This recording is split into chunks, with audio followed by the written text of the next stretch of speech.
One of the things that always comforted me when I started out in book design was the idea of the magnitude of precedence in books. I figured so many books have been made over so many centuries that every problem has been encountered and every solution has been found.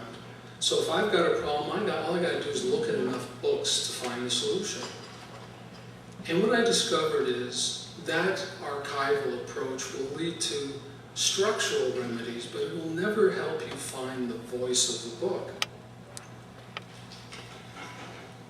And this revelation particularly occurred to me one day when I walked into a bookstore. I thought I'd look around, poke around, and maybe look in the typography section to find some guidance or inspiration. And I walked out that day with a book on the work of the American sculptor Alexander Calder. It turned out that that was exactly what I needed. Now I suppose that this is self-evident, but I found that I always get so obsessive about my projects that it was a little hard for me to see that if you become fixated on something, you get tunnel vision. And I think that to read about William Addison Dwiggins and Bruce Rogers and Jan Schichold will give you a magnificent education in typography. But to add to that a knowledge of Rossini, Mark Twain, Man Ray, August Bartholdi, Adolf Loos, whoever, that will give you something that you can invest back into the work.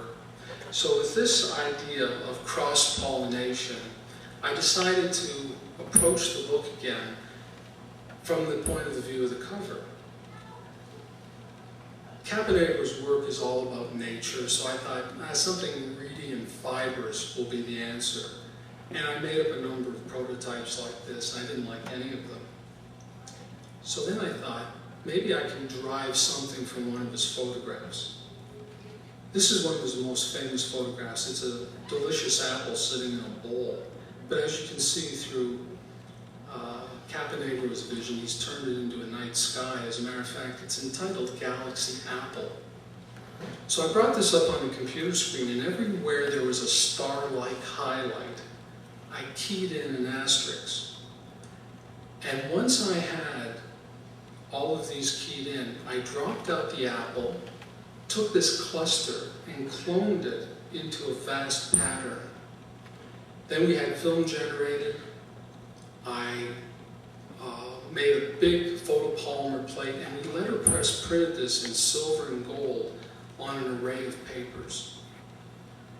We printed star end papers. We printed star title pages. We printed star covers. And after a week of work, I was out in the shop one night about 11 o'clock, and I had all this stuff arrayed in front of me. Enough stars to give an astronomer vertigo. And I looked at this and I said, the secret, I must have cracked the secret of this book. And at the very moment I thought that, I heard myself say aloud, I can't live with this stuff. All of a sudden it looked like it was some affectation for a child's book. But this is one of the photographs I showed you earlier that I held up in my hand at Paul Caponegra's, and it had been working on my mind. It's a little store facade with some primitivist ornamentation of some eccentric thing. And I thought about those forms, and I picked up a scrap of paper, and without making any preliminary sketches, without modifying or refining anything, I cut out 5 shapes thinking about that photograph. And I laid them down on the table. This whole process took me less than 60 seconds. And I laid them down, I said, that's it, and I went to bed. So after a week's work, I had redesigned the cover in 60 seconds. I went on press without changing anything so much as 1/1000th of an inch. And what I really liked was we were doing a companion folio for an original print. So that gave me the opportunity to reverse it and do a positive and negative. And when I had achieved this point in the development of the book, I realized that this was sort of the realization of my cross-pollination theory, my recombinant idea. I had created a cover derived from Paul Caponegro, but with allusions to Samuel Noguchi and Henri Matisse. However, I still felt there was a problem with the title page. So, in that spirit, I picked up another scrap of paper, spent no more than 10 seconds, and created this amorphous little blob. And I stuck it on the title page.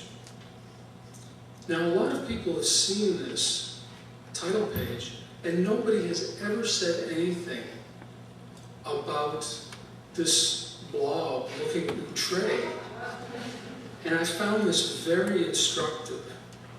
When Alan and I were working on the previous book, one day one of his classmates came by for a visit, and she saw the book lying on the workbench, and she went over and said, "What's that?" Pointing to the center of the title page. I said, "That's a Dwiggins floret." And she said, "Why is it there?" And I said, "It's an ornament." And she said, "What does it mean?" And I realized at this point I was really in trouble. So I went back and I rethought the title page, I redesigned it, and I came up with something very satisfactory. But nobody ever contested the blob in the Caponegro book. And I think that's because it was harmonious with the shapes on the cover. I think it was sympathetic to the organic feel of the typeface of the book.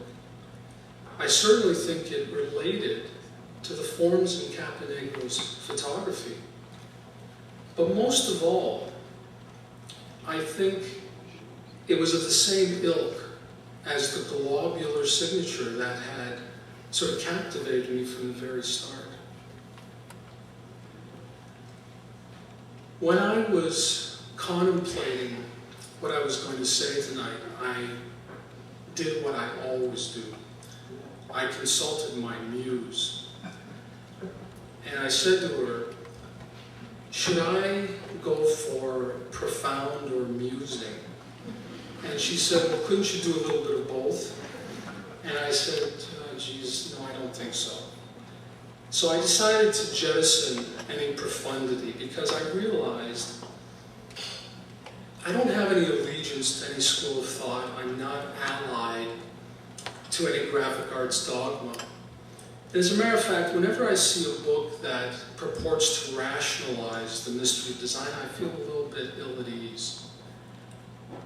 E.M. Forster famously said, "I write to see what I have to say."